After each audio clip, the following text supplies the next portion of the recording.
In a world where understanding oneself has become an elusive quest, the Enneagram emerges as a captivating tool of self-discovery. A symbol shrouded in mystery, this ancient system of personality typing invites individuals to explore the intricate layers of their inner psyche. Like a mirror reflecting the complexity of human nature, the Enneagram offers 9 distinct archetypes, each representing a unique lens through which we view ourselves and interact with the world. Today, we will be unraveling the tapestry of motivations, fears, and desires with Dr. Beatrice Chestnut, one of the world's top Enneagram experts on our journey of self-discovery and movement toward better than yesterday. Welcome to the Catalyst 360 podcast. I'm your host, Dr. Brad Cooper of Catalyst Coaching 360, and Dr. Chestnut is one of the most authoritative voices and thought leaders in the modern Enneagram movement and author of multiple books on the subject, several of which we have in our home library, and we'll include links to all of those in the podcast description. She is a licensed psychotherapist, coach, and business consultant, and has been studying and working with the Enneagram for almost 30 years. As you'll pick up from our discussion, she is also committed to walking the talk personally, using the Enneagram as a tool for her own lifelong inner work. Speaking of unique journeys, if you're an employer, EAP, or wellness service provider, and you're looking for ways to support and enhance the unique physical and mental health needs of employees, Catalyst Coaching 360 might be exactly what you've been seeking, offering best-in-class coaching you can integrate into any program or platform. Details on the website, catalystcoaching360.com, or reach out to us anytime. Results at catalystcoaching360.com. And for those who are thinking about pursuing the MBHWC approved health and wellness coach certification, our final cohort of 2023 launched a few weeks ago, but you can lock in your spot for the early 2024 and get started now on the on-demand coursework. All the details on our Institute site, catalystcoachinginstitute.com, or touch base with any questions you've got with that same email, results at catalystcoaching360.com anytime. And now, it's time to tap into the power and the guidance of the Enneagram with Dr. Beatrice Chestnut on the latest episode of the Catalyst 360 podcast. Let's start with the basics. Now, we had Ian Morgan-Cron on about 6 months ago, and he gave us a good groundwork, and so we're going to get into more details today. But for those who may have not heard that episode yet, can you just give us a little overview of what is this thing I keep hearing about called the Enneagram? Sure. So the Enneagram, it's many things. It's a 9-pointed star inscribed in a circle. It's a symbol. Among other things, it is the framework for a personality typology of 9 types, but there are many other aspects to it, aside or kind of other dimensions as part of this 9-type typology. But it's a very powerful personal development tool, personal and professional development tool, because it provides extremely accurate and deep and very substantive descriptions of these 9 personality types, which essentially describe personality or ego. And that is the I that we have identified with, that the personality that we think to be who we are, but that through the Enneagram, we actually learn we are not that. That's just something we've identified with to kind of make our way in the world, to function in the world of humans. But that when we learn about our Enneagram type, when we learn about our personality, we actually can go much beyond it. It sort of opens the door to really growing and developing and manifesting more of our higher potentials, our deeper potentials, because it helps us see what we have identified with that actually is something that helped us get along in childhood and survive to adulthood.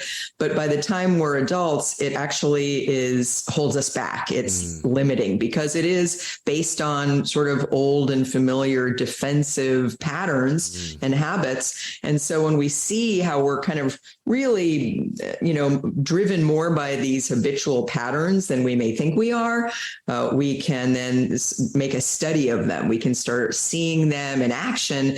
And by seeing them, we can create more space for more conscious choices. Like, do I always want to be doing this thing the way I do it? Or maybe I want to do something differently, but I haven't really felt like I had the choice to, because it was just so habitual and deeply ingrained. Yeah. Exactly. I thought it was who I am, but it's actually just how I operate in the world. So it's identifying our patterns, tendencies, things we've brought from childhood or family of origin or whatever it might be, roles we've played, tuning into those and then building off of them, realizing maybe we're stuck in that one. Would that be the right word? I'm not sure I'm saying that right. Yeah, I think that's a good word to use. I think sometimes we don't realize we're stuck.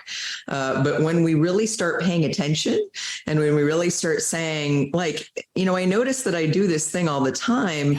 And it's not really serving me, but it's still my go-to. It's almost a kind of programming, an inner programming. But when we start really seeing it, when it's highlighted for us by the Enneagram type descriptions, then we can sort of recognize, wow, this is just an automatic habitual pattern that's kind of controlling me, that I to some degree am stuck in. But by focusing on it and even identifying it, I'm already starting to be unstuck because I've identified that this may be an issue for me. This may be something that isn't so good for me, but that I still do because it's just been something I've always done. Without getting too philosophically deep here, would it be a process or an opportunity to move back to free will? If we're so automated in our responses and our reactions and the roles that we play and the roles that we choose, and then all of a sudden we realize that, we tune into that, we put a new set of glasses on and we say, well, we have all these other options. Maybe today or in this moment, this critical moment, I'll choose something different. Is there anything there? Yeah. In fact, I think that's a good question because I think what happens with us is we think we're exercising free will, but we aren't really in a certain way. We're kind of just doing what our programming is driving us to do.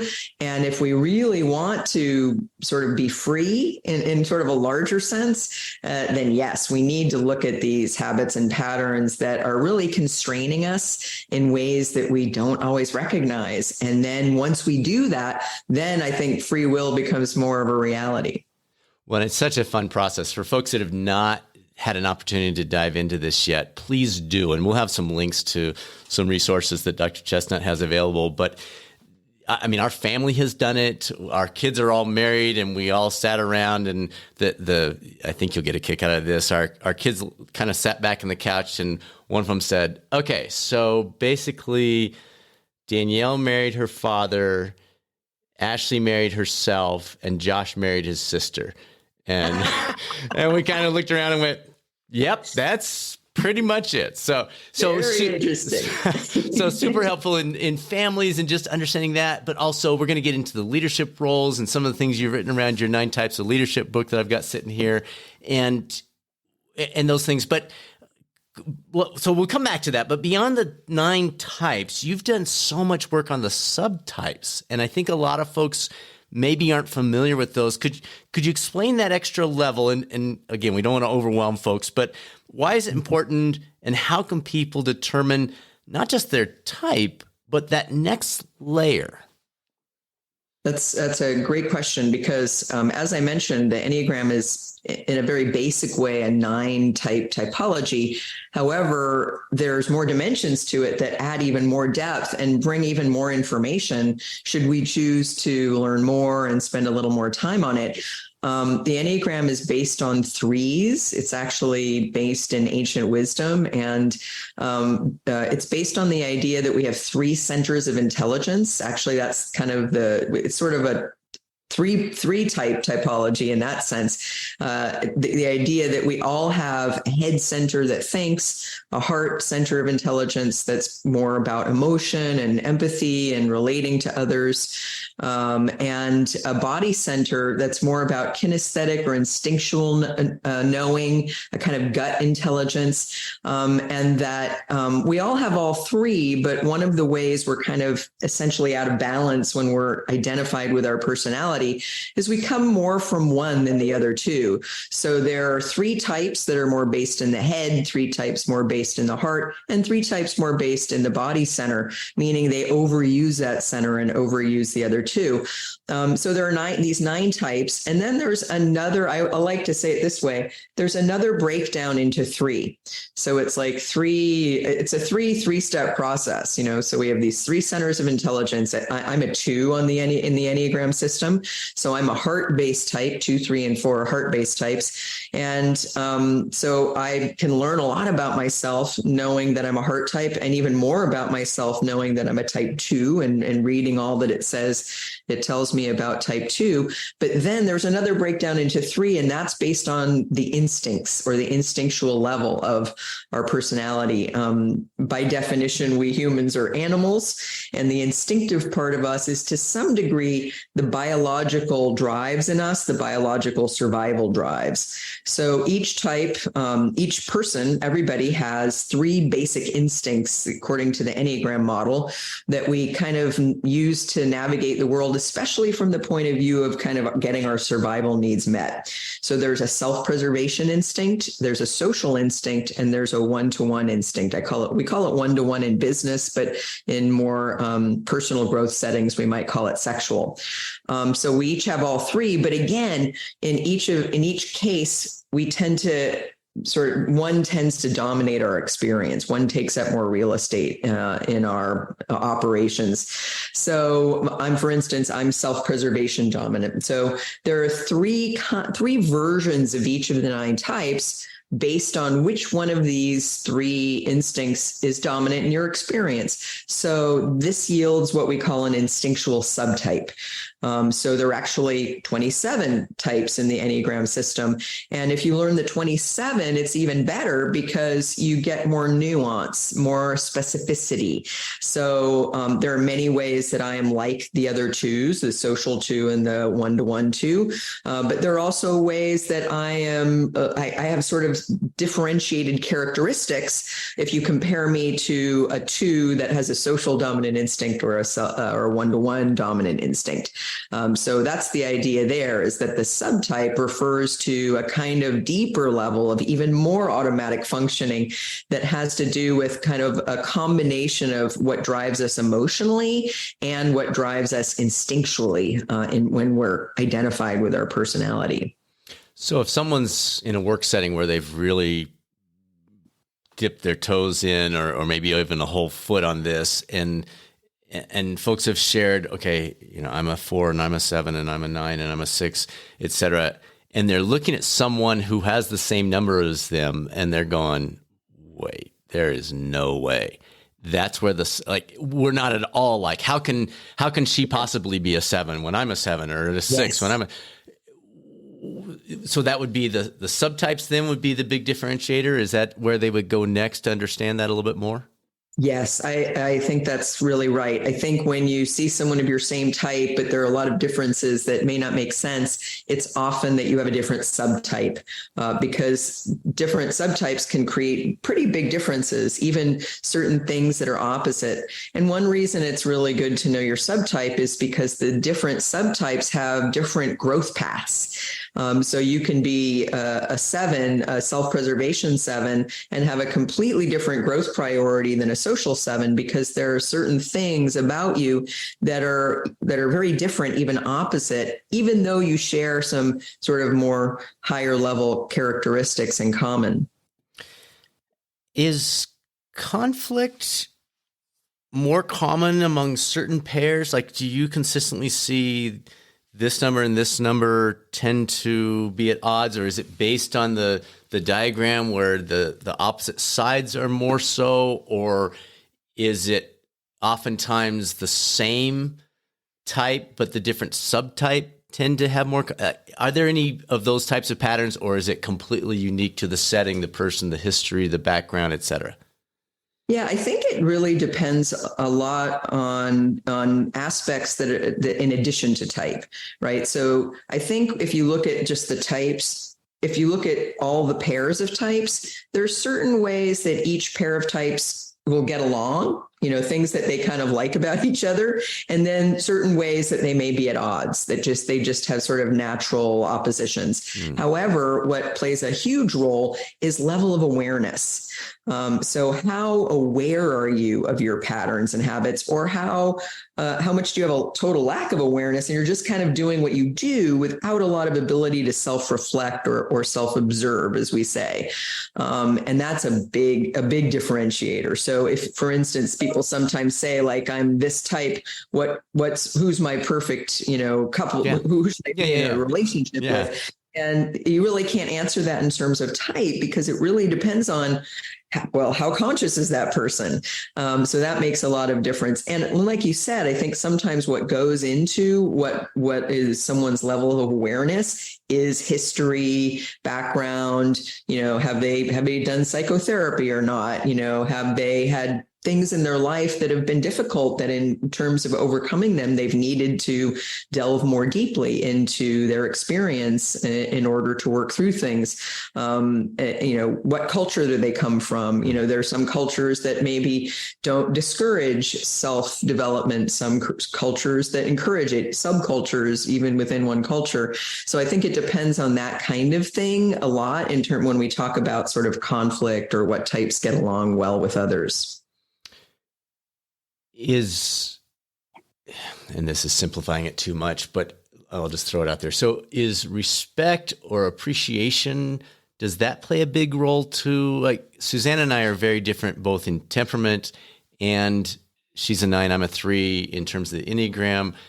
And yet, and maybe she wouldn't say this, but we've had 31 great years of marriage. Like, we've run this business yet. So it's really worked well, but we're not trying to make each other be something we're not. And there's this relationship, this love, this respect.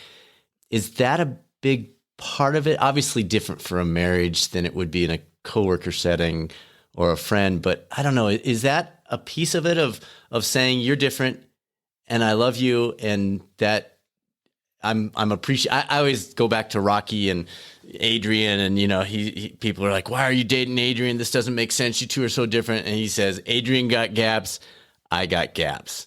Together, no gaps. And I've always said that about Suzanne and myself, is we are so different in a wonderful way. But is that part of it? Is the respect, the love, the appreciation, whatever word you want to use, is that a key element, or does that just happen to be the way we've approached it? Oh, yeah. I think that's a big part of what makes relationships work. I think before we know something like the Enneagram, I think what happens in relationships is we just, without realizing it, assume that everybody sees the world the way we do. Right now, when you're in a long-term marriage, you even if you don't have the Enneagram, you of course at some point run into the fact that your partner doesn't see the world the way you do.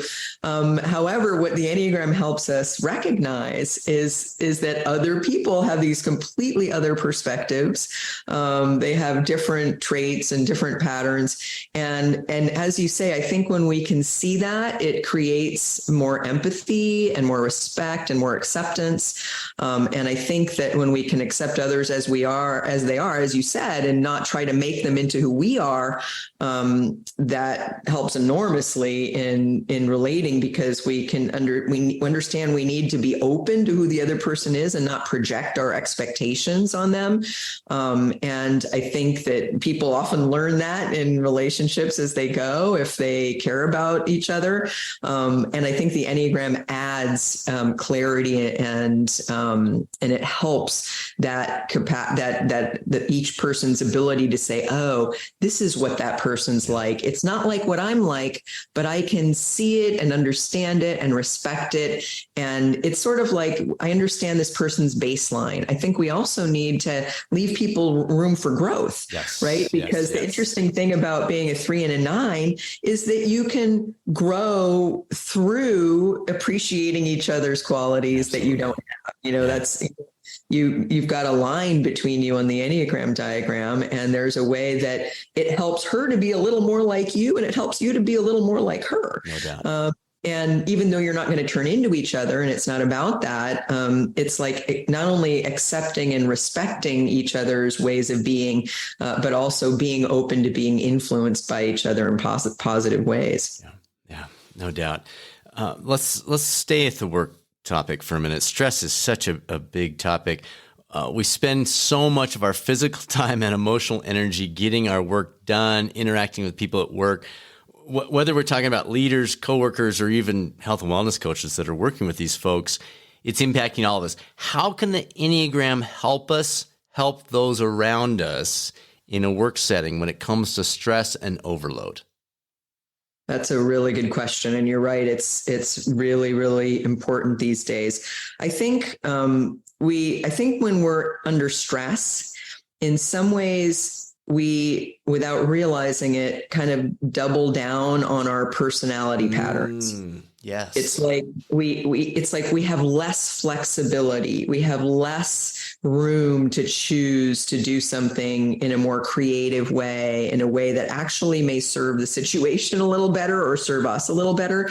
It's like we just go back to those go-to patterns, to that programming, because under stress, it's like we don't feel, sometimes it's just about survival or getting through the next hour or getting through the day.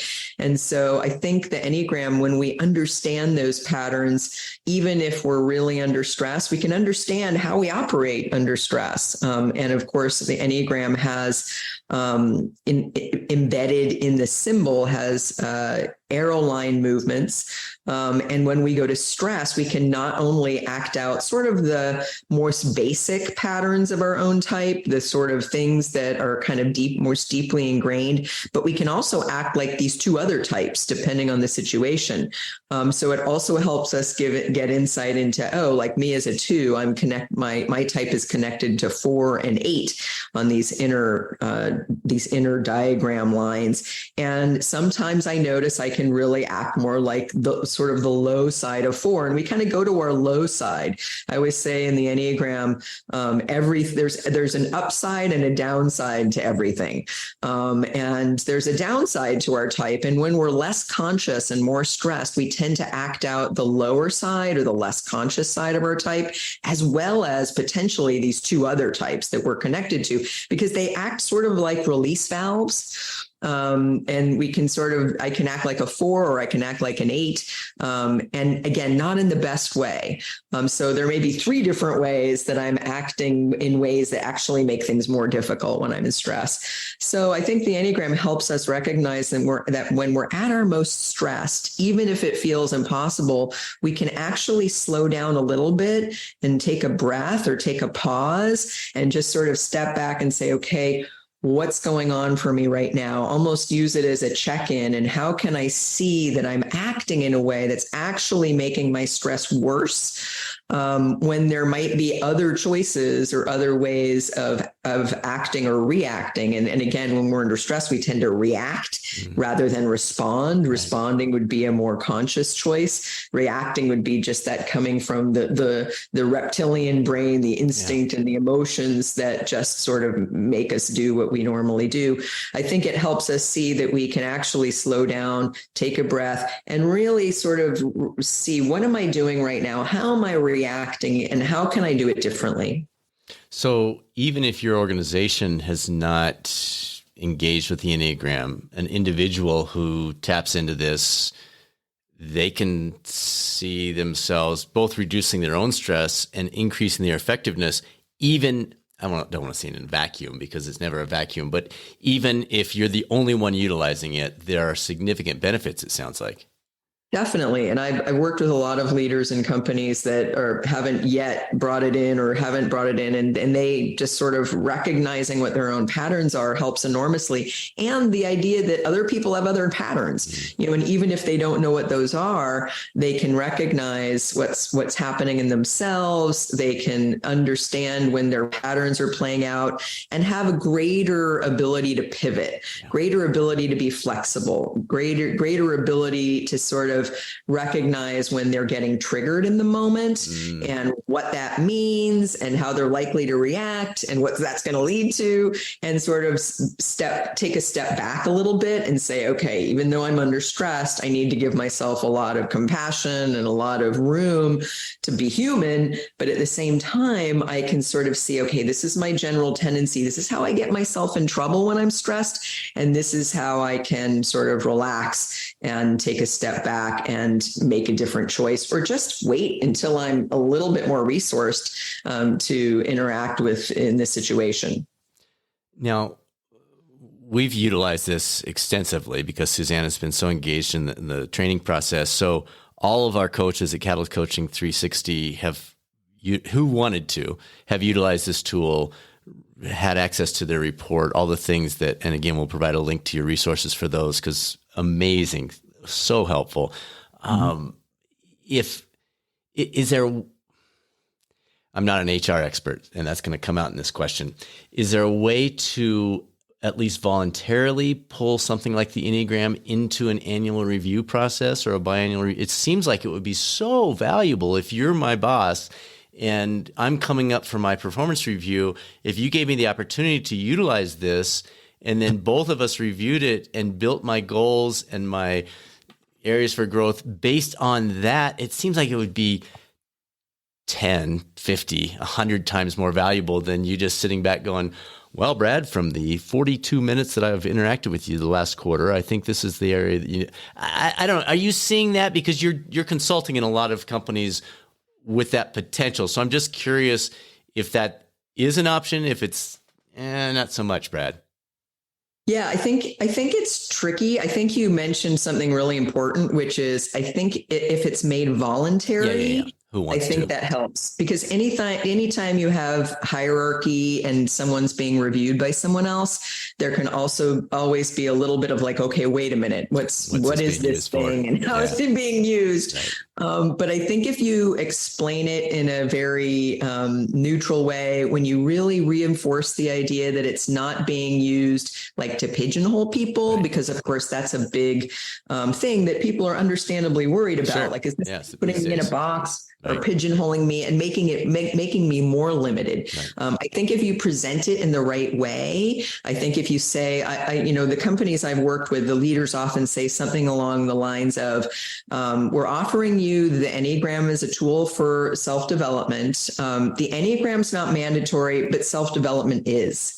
And we think this is a powerful tool that can really help you, and this is how it can help you. And here's the key: when leaders are able to say, this is how it's helped me, then I think they can model for others. Then it's not like this top down, I'm giving you this so I can analyze you more. It's more like, I'm using this as your leader and it's helped me in these ways to develop myself.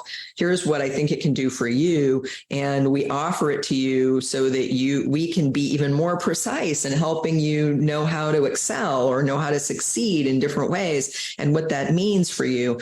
Then I think it really depends a lot on how you present it. Yeah. And I think when leaders are including themselves in the self-development process, it's very inspiring for people.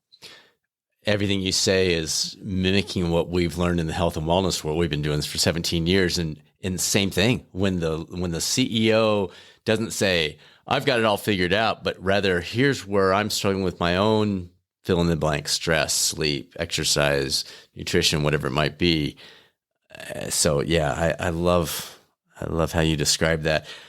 Could you share an example of someone anonymously who was stressed, unhappy at work, and how knowing their type and integrating the Enneagram tools, the Enneagram system, impacted their work? Just so folks can see, here's how it played out with this one situation. I think that might be super interesting to folks.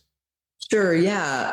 So I've worked with a lot of leaders with the Enneagram, and to give you an example, and this can maybe go along with my own type. I've worked with many twos, and I'm a two myself.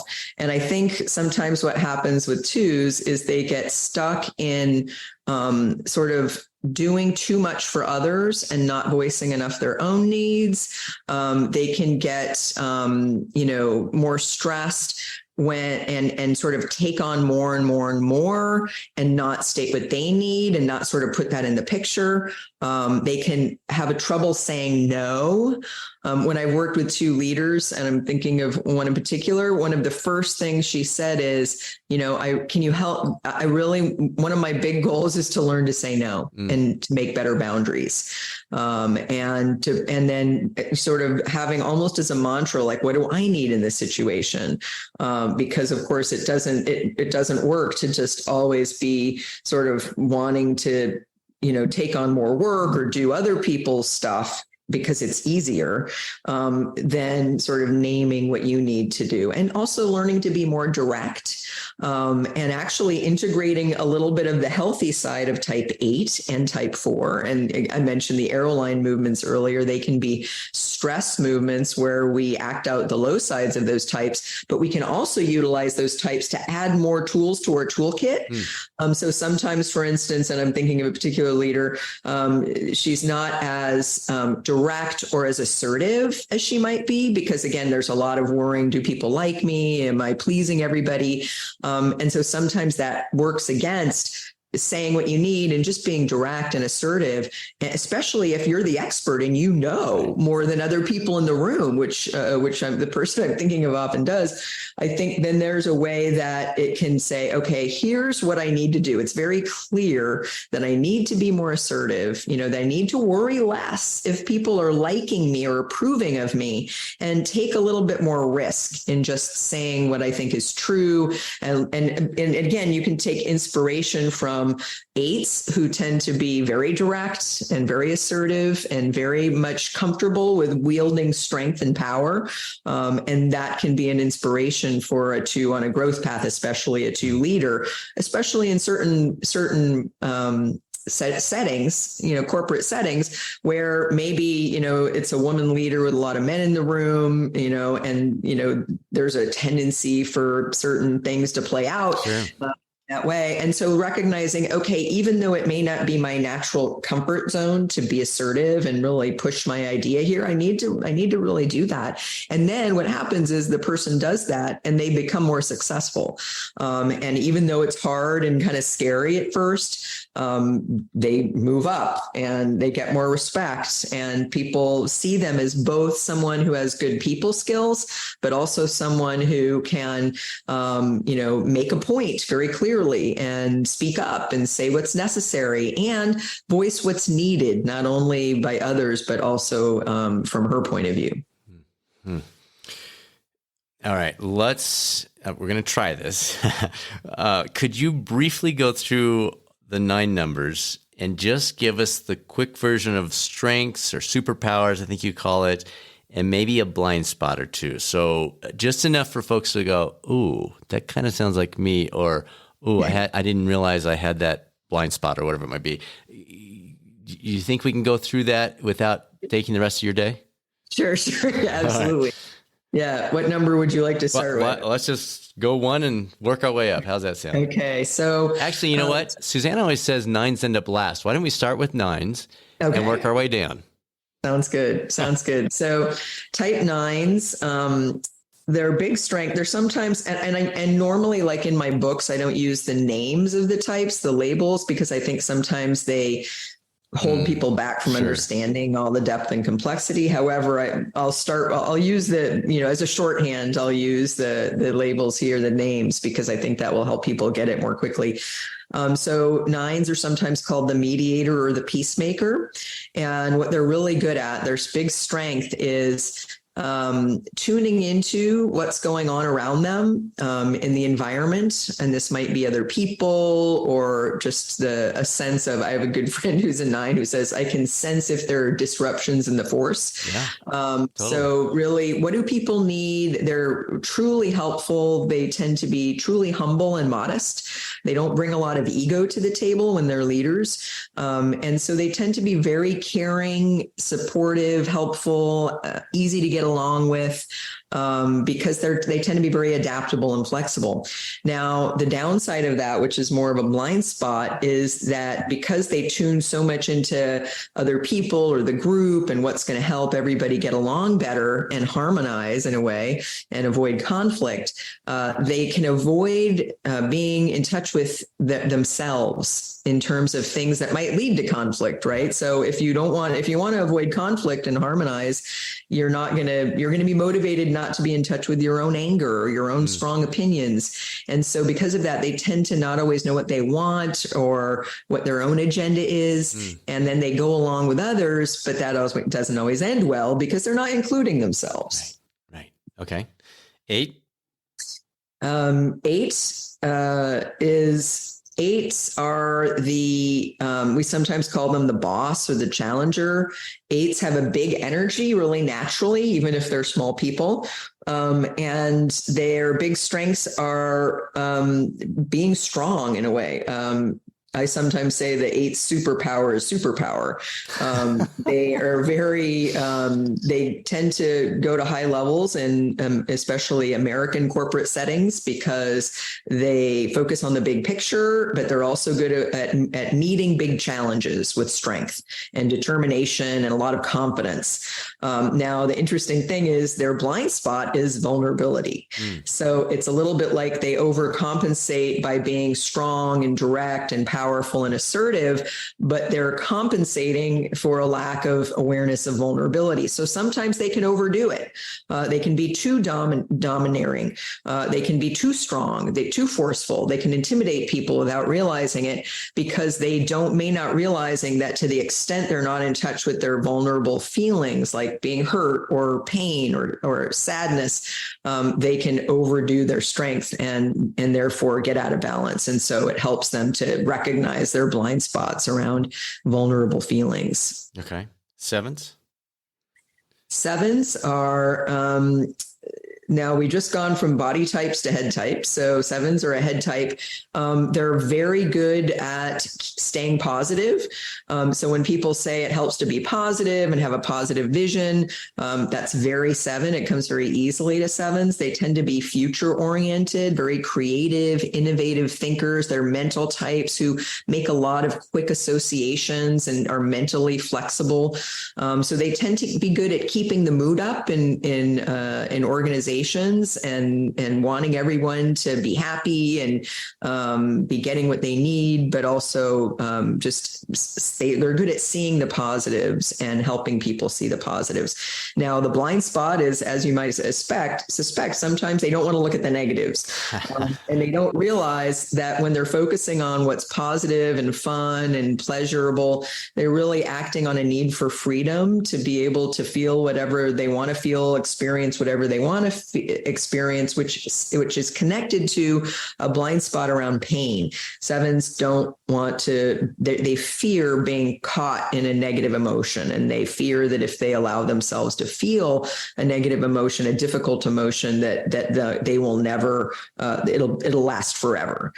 So they try to mentally control what happens to them, what they experience, so as not to be open to all the emotions that life might bring. But of course, that means sometimes they have a hard time being present and really experiencing what's happening in the moment, which is really the only moment we can experience. Yeah. Okay. 3 down, 6 to go. And we're on 6. 6. So 6 is what we sometimes call the core fear type. But they have a blind spot around fear often. Sixes are very good at analysis and problem solving. They're very good at analyzing a situation and seeing what might go wrong ahead of time. So forecasting potential problems and preparing so they can prepare for them before they happen. So you want a 6 on your team if you're wanting plans that work, because in practice, when executed, because the 6 is going to be able to look ahead a few steps and say, well, this might happen or that might happen. So we need to create these contingency plans in case the worst happens. And they can tend to think in terms of worst case scenarios. But their blind spots are sometimes that they are driven by fear. So a lot of 6s say they didn't realize how much they were driven by fear until they encounter the Enneagram. And the Enneagram helps them see that what they were calling problem solving or being prepared or being perfectionistic is really driven by fear. So they need to get in touch with their fear so that they can see how it's driving them and be more conscious and not just make decisions that come from fear, but that are coming from a broader perspective than that. Let's pause on this one for a moment, because I'm going to personalize this with Brad at the moment. As you're talking about this, is there any family of origin involved with your Enneagram? I'm just thinking, I was around a lot of people growing up who I think were probably 6s, very good at problem solving, forecasting problems, seeing that worst case scenario, even joked about that. And Suzanne and I have realized recently, one of my phrases is, we'll figure it out. Like, we'll be fine. We'll figure it out. But you can only say that when someone else is often figuring it out. So I just wonder, not necessarily specific to me, but in general, is there an overlap between if you're around a lot of this group that often results in you being in a, I don't know. Is there anything there? Well, I think when you're around a lot of so I believe that Enneagram type is with us from childhood, from birth. From birth. So we're born with our type. However, how our type gets expressed, how things play out, have a lot to do with our early environment and who's in our family and our experience and any traumas we go through. So, of course, environment and our lives have a big impact on how our personality gets expressed. But in terms of what type we are, I believe that's with us from birth. So yeah, and I think sometimes we adapt the way our Enneagram type gets expressed, our personality gets expressed because of what we experienced in childhood. So you may either have more 6 in you than the average 3, or you may react against a kind of 6 thing, or you may have created ways of operating in the world that are designed as a 3 to get along with 6s. Got it. Okay, thanks. Number 5. What do we got on the 5s? So 5s are also the third of the head types, and 5 is the type that is probably the most introverted of all types. It's a type that kind of, in the face of early experience of maybe not getting what they need or being intruded upon or neglected, they go into their heads. So they're very mental.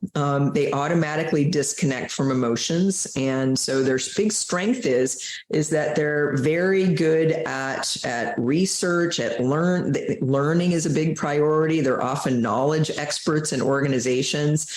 They like learning. They love observing and watching what's happening and studying and accumulating knowledge. It's a little bit like the idea knowledge is power. However, the blind spots are the ways that they can disconnect from people and from their own emotions. Because they're so comfortable in their mental functioning, the messy world of emotions feels threatening. And it feels mostly like it will deplete all their energy. So they have also a sense of scarcity when it comes to inner resources, like they need to kind of save their energy for themselves and hoard it a bit. And so they can, without realizing it, disconnect, not share themselves, not be so connected to their own emotions. They may think they're feeling something, but they're really thinking about a feeling, and not have ways of connecting with others. I love that. You're only thinking about feeling. Okay. Yeah. Perfect. That is classic. I'm going to remember that one. All right. The 4s. The 4s. So now we're in the heart triad. The 4s we just went from the least emotional type, the type with least access to emotion, which is type 5, to the type that is probably the most in their emotions. Type 4s are types that focus very much on their own inner experience, especially of what's going on emotionally inside, what they're thinking and feeling. Some of the types are self-referencing, as we call it. And so 4s tend to be very good at sort of knowing what's going on emotionally in the environment. So they can often feel that emotional elephant in the room that nobody wants to talk about. And this makes them good, like in organizations or families, as the person who's sort of raising the issue no one wants to talk about. Now, sometimes that doesn't make them popular, much to their detriment, but they are very good. They're like in a relationship, they're the one that raises like, hey, we need to talk about this, that uncomfortable truth that people need to face in order to grow and really see what's happening in the full picture. They also tend to be very creative, very idealistic, and very good at self-expression. Like they tend to have an aesthetic sensibility. Sometimes they get pigeonholed as artists. Not all 4s are artists, but they tend to have kind of a creative approach to life, generally, although it doesn't mean they're always artistic or creative explicitly. I would say their blind spot tends to be that they don't always realize the impact of being too much in their emotions.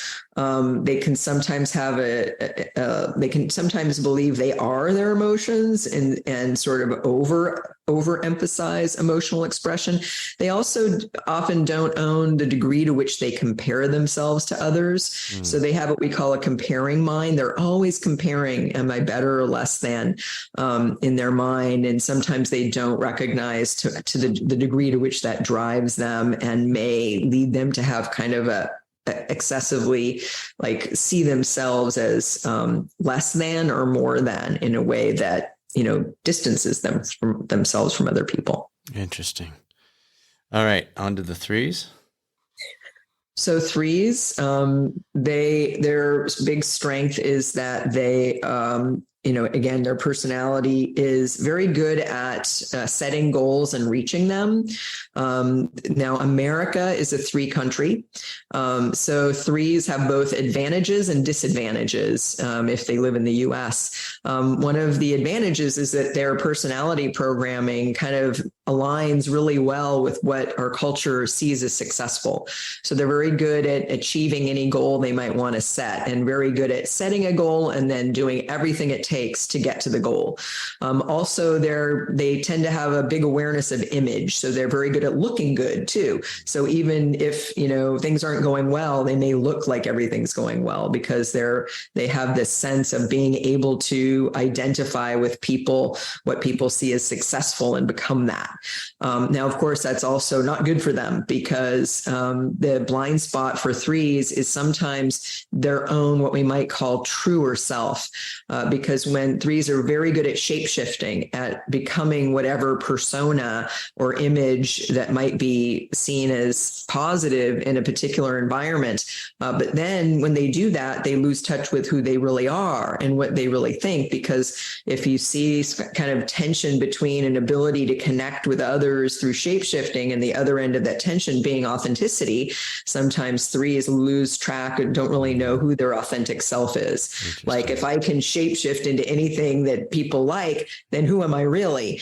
Right. And the way to learning who they really are is through getting in touch with their emotions. But often that feels threatening to threes because if I'm all about doing and achieving and meeting the goal, guess what? Emotions slow me down. And so there can be a way that that threes unconsciously avoid their own emotions when that's really the path to knowing more who they truly are, what they really want, how they really feel about things, what's really important to them. And of course, we can't really live life in a deeper way, like having deeper relationships, being more deeply successful, unless we know who we really are. And sometimes threes have a hard time finding that, especially in a US culture where their personality stuff is rewarded. And it's hard to give up those rewards, even think about giving up those rewards. Like, who will I be? And how will I support my family? How will I be in the world if I can't be this or, the CEO or the successful this or that? Right. Okay. None of that hit home, by the way. Just kidding. All right. On to twos. Twos. Okay. So twos are very good at being likable and friendly and charming and sort of making other people like them through different ways, different paths. Sometimes it's just being helpful and supportive and nice. And they're very good at working with others, like in a work setting. Twos see work through the lens of relationships. So it looks like a bunch of relationships to me, not necessarily like a bunch of tasks, which it might look like to other types. But the downside, the blind spot for twos is similar to nines, where we talked about how they're other referencing, they're looking outside themselves, so they don't always know what's going on the inside. Twos, even though they're emotional types, may sense more what other people are feeling and not know what they're feeling. And they may also not know what they need and have a hard time expressing that need or asking for help. It can feel very hard for twos to ask for help from others. It's sort of like, I'm the person who helps others. And also twos have a blind spot when they don't see that sometimes their help has strings attached. So I'm helping you. Actually, I have a strategy. That's a strategy to get something back from you. And sometimes twos don't admit that even to themselves. Got it. And that was the example you gave us earlier, the leader, in addition to your type. So right. We got some bonuses on that one. And then our last one, the ones. Type 1. So ones, we're back to the body center, and ones are sometimes known as the perfectionist or the reformer. And ones are very good at sort of being responsible. They look at the world in terms of right and wrong, good and bad. And they also look at the world in terms of how things could be more perfect. So they're really good at improvement, and in organizations, they're very good at quality control. Like, how do we get the best possible outcome? And they have a very clear vision of what perfect or best or ideal is. And they can work extremely hard in improving things and making things as good as they can be. They're always improving themselves. They tend to be, they tend to have a focus on ethics and responsibility and doing the right thing. Now, the blind spot for them is that sometimes inside themselves, a lot of anger gets generated. There are 8s, 9s, and 1s are what we call anger types, but for ones, it's also one of their main kind of deeper issues is that anger gets generated by, for instance, that's often like, well, I'm following the rules. Why aren't you? I'm working super hard, but I look around and not everyone's working as hard as me. Now, part of their growth path is not working so hard and relaxing and having more fun. But anger can get generated when they sort of see themselves as following the rules or doing the right thing and others aren't. But then they can sometimes think that anger needs to be controlled. And they may not realize how much anger is driving what they do and is more visible to others and is acted out in their actions. So it really helps them to own their anger and not see it as bad and learn to channel it more consciously. That was good. It's only been 2 days. You got through all of that in less than 48 hours. Let's talk growth a little bit here. So folks that feel pretty strongly, okay, I know I'm a whatever. Now it becomes this dynamic tool where we can build off of. It's not just an identification. It's not just oh, that's me. Okay, boom, I have a label I can absorb. It's an opportunity for growth. So once someone's identified their type, what's next? Like, what's the next step? Yeah, that's the most important question. Yes. The Enneagram is absolutely not about just describing ourselves or our differences with others. It's about growth. That's what it's made for. And it has so much capacity to help us grow. And the what next is learning more about your type and your patterns, studying yourself. Like the method, one of the big methods behind the Enneagram is what we call self-observation. So sometimes when I used to be a psychotherapist and the person would say, well, what do I do now? I'd say, okay, between now and the next session, I want you to really observe your thoughts and your feelings and your behaviors in a whole new way, because I think sometimes we think we know ourselves or we know what we do, but when we actually really start paying better attention, we realize, wow, I'm doing certain things I didn't think I was doing, and I'm doing certain things that are getting me into more trouble than I thought they were getting into, and I'm avoiding certain things. So becoming really, really clear on, like, how am I actually behaving and what is the impact of that, on me and on others? And so using it as a way of really almost studying yourself with a lot of conscious intention. And really, it's a little bit like in the beginning, and we shouldn't try to change things too quickly when we work with the Enneagram. That for a while in the beginning, it's a little bit like catching yourself in the act without criticizing yourself, a little bit like saying, oh, there I go again. Oh, there I go again.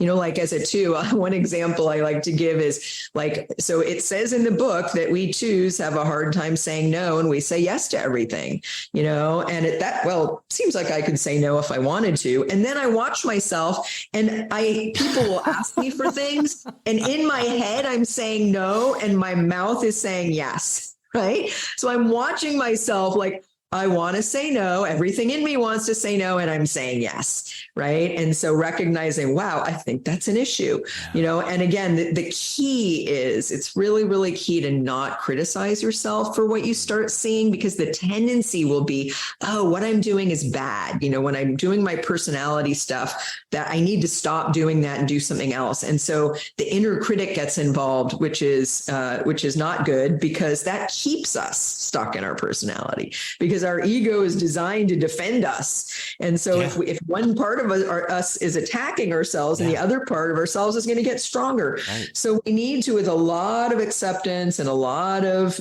non-judgment, we need to say, oh, there I go. Oh, I'm doing that thing again. There, I'm seeing it in action. So for a while, we need to study ourselves and see it in action without judging ourselves, because over time, that gives us even more ability to be conscious about what we're doing. And eventually it creates the foundation to be able to do things differently if we choose to. And any cues that you've used, any reminders, obviously journaling would be a piece of that, but are there other things that you've utilized to have folks, I don't know, switch a rubber band from their left arm to their right arm each time they notice something? Or are there other things that, I'll just leave it open, other stuff? Yeah.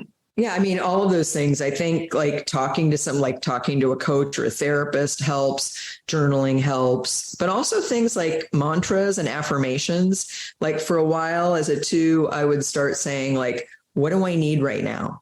What do I need right now? What do I need today? And asking myself the question reminded me that I had to tune into that, because if I wasn't asking that question, it would sort of just drop off my radar screen. And I've heard a lot of different types having different kinds of mantras. I was going to say, so that's a good 2 question. It's not a good necessarily question general. Yes. Perfect. Got it. That makes sense. Yes. Okay. Yeah.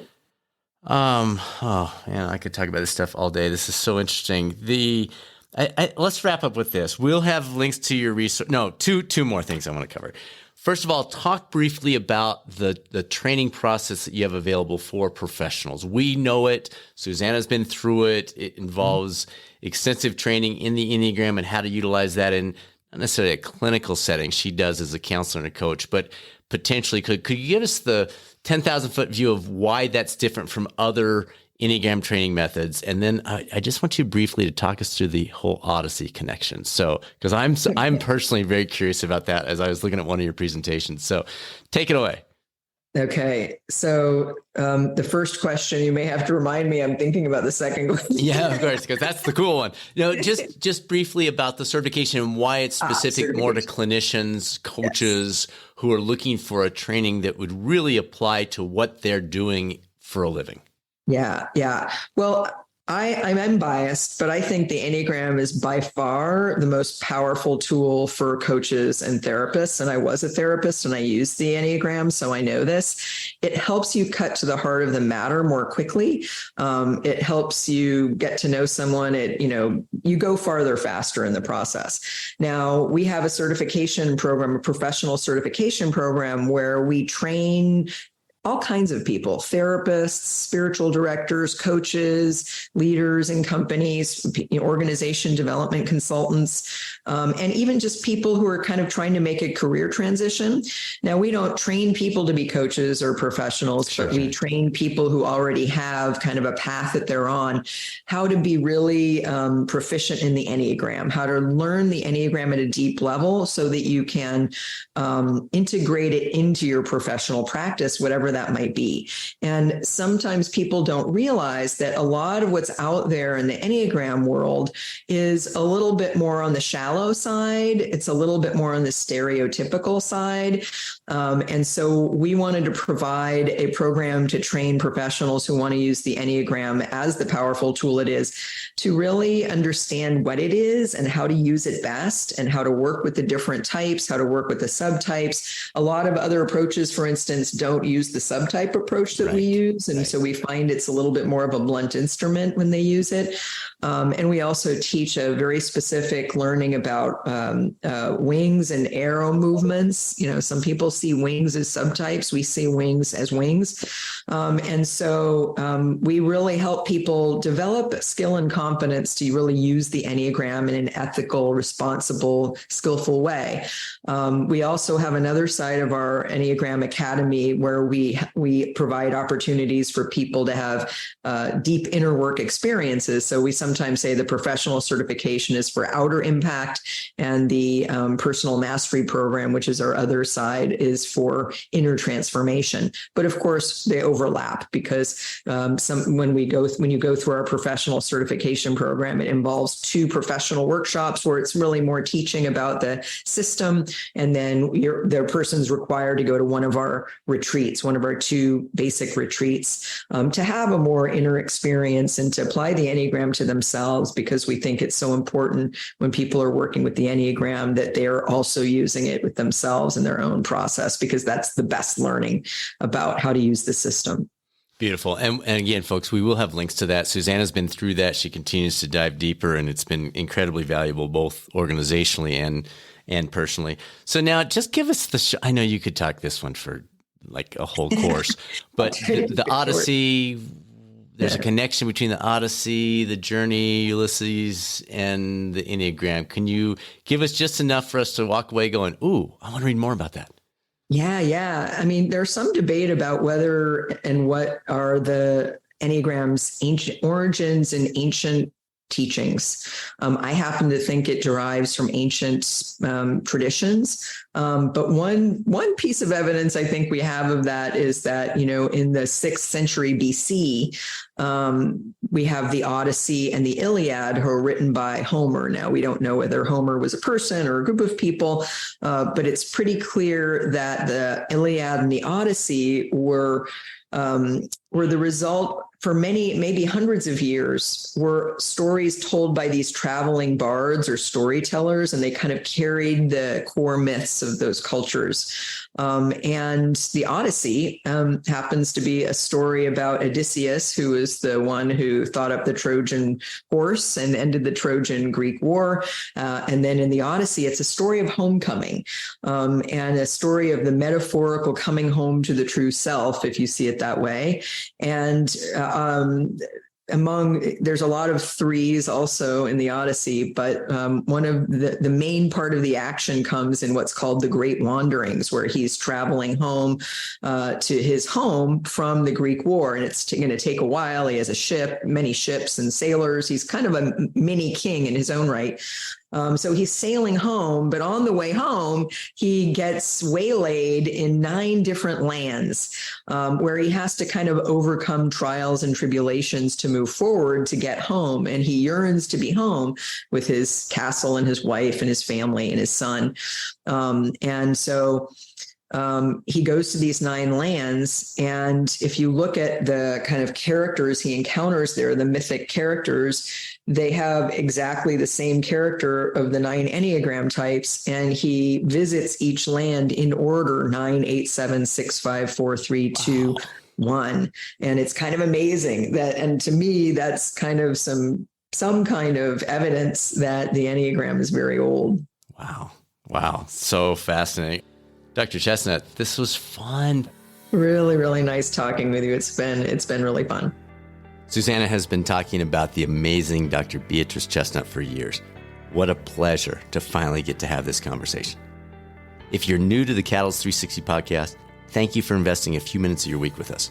We know you have literally over 1 million podcast options, and we're honored you decided to join us on this Catalyst journey. This is episode 293, so you have plenty of engaging evidence-based programs that are sitting there in the library if you're looking for more, including another Enneagram pioneer, Ian Morgan Cron, back on May 29th of 2023, if this wet your whistle for a little bit more on this topic. And now, it's time to be a Catalyst. This is Catalyst Coaching 360's Dr. Brad Cooper.